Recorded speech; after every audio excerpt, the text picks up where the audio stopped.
ಸಮಾಧಾನ ಗುರು, ನಿಜವಾಗ್ಲೂ ಗಾಡಿ ಅಂತೂ ಔಟ್ ಆಫ್ ಕಂಟ್ರೋಲ್ ಆಗ್ಬಿಟ್ಟಿತ್ತು. ಯಾಕಪ್ಪ ಅಂದ್ರೆ ಅದು ಚಿಕ್ಕ ರೋಡು, ನಾನಂತೂ ಫುಲ್ ಸ್ಪೀಡಲ್ಲಿ ನುಗ್ಸ್ಬಿಟ್ಟೆ.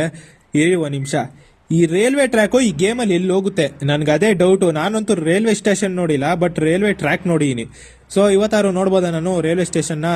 ಬನ್ನಿ ಗೈಸ್, ಹೋಗಿ ಚೆಕ್ ಮಾಡೇ ಬಿಡೋಣ. ಆ್ಯಂಡ್ ಇನ್ನೊಂದೇನಪ್ಪ ಅಂದರೆ, ನಾನು ಇಷ್ಟು ದಿನ ವೀಡಿಯೋ ಮಾಡಿ ತುಂಬ ದಿವಸ ಆಗ್ಬಿಟ್ಟಿತ್ತು ಗುರು. ಇವತ್ತೇ ನಾನು ವೀಡಿಯೋ ಮಾಡ್ತಾ ಇರೋದು. ಸೊ ಅದಕ್ಕೋಸ್ಕರ ಏನು ಮಾಡ್ತೀರಾ ಅಂತ ನಿಮಗೆ ಗೊತ್ತು. ಏನು ಮಾಡ್ತೀರಾ ಗುರು? ಲೈಕ್ ಫಾಲೋ ಅಷ್ಟೇ, ಇನ್ನೇನು ಮಾಡೋ ಅಷ್ಟೇ ಇಲ್ಲ, ಓಕೆನಾ? ನಾನು ಬ್ರಾಡ್ಕಾಸ್ಟ್ ಚಾನಲ್ ಓಪನ್ ಮಾಡಬೇಕು. ಸೊ ಅದು ಓಪನ್ ಮಾಡಬೇಕಂದ್ರೆ 10K ಸಬ್ಸ್ಕ್ರೈಬರ್ಸ್ ಬೇಕು. ನಿಜವಾಗ್ಲೂ ನಂಗೆ ಅಳು ಬರ್ತೈತೆ 10K ಸಬ್ಸ್ಕ್ರೈಬರ್ಸ್ ಮಾಡೋಕ್ಕೆ. ಸಾರಿ, ಫಾಲೋವರ್ಸು, ಓಕೆನಾ ಗೈಸ್? ಯಾರು ರಿಯಲ್ ಲೈಫಲ್ಲಿ ಈ ಥರ ಹಳ್ಳಿ ಮನೆ ಇರುತ್ತಲ್ಲ, ಮಧ್ಯದಲ್ಲಿ ಯಾರು ರೈಲ್ವೆ ಟ್ರ್ಯಾಕ್ ಮಾಡ್ತಾರಾ? ಮಾಡಲ್ಲ. ಬಟ್ ಈ ಗೇಮಲ್ಲಿ ಮಾಡೋರೆ ಅಂದರೆ ನೋಡಲೇಬೇಕು. ಇದೇನಿದು, ಹೌಸಾ ಅಥವಾ ಟ್ರೈನ್ದು ಪಾರ್ಕಿಂಗಾ? ಇಲ್ಲ.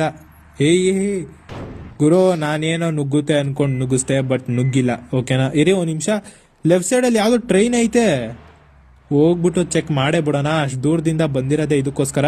ಬಟ್ ನಾನು ರೈಲ್ವೆ ಸ್ಟೇಷನ್ ನೋಡಿಲ್ಲ ಗುರು, ರೈಲ್ವೆ ಪಾರ್ಕಿಂಗ್ ನೋಡಿ ಅಷ್ಟೇ. ಇರಿ, ಬಸ್ಸನ್ನು ನಾವು ಸೇಫಾಗಿ ಹಾಕ್ಬಿಡ್ಬೇಕು, ಯಾಕಂದರೆ ಟ್ರೈನ್ ಏನಾದ್ರು ನುಗ್ಗಿಸ್ಬಿಟ್ರೆ ಏನು ಮಾಡೋದು ಗುರು ಮಧ್ಯದಲ್ಲಿ. ಓಕೆ, ಹೋಗ್ತಾವನೆ ನಮ್ಮ ಬಾಸು, ನೋಡ್ತಾ ಇರ್ಬೋದು. ಅಣ್ಣ ಫುಲ್ಲು ಖುಷಿ ಆಗ್ಬಿಟ್ಟವನೆ. ತೆಗ್ದ ಗುರು ಫೋನು ಸೆಲ್ಫಿ ಹೊಡ್ಕೊಳಕ್ಕೆ.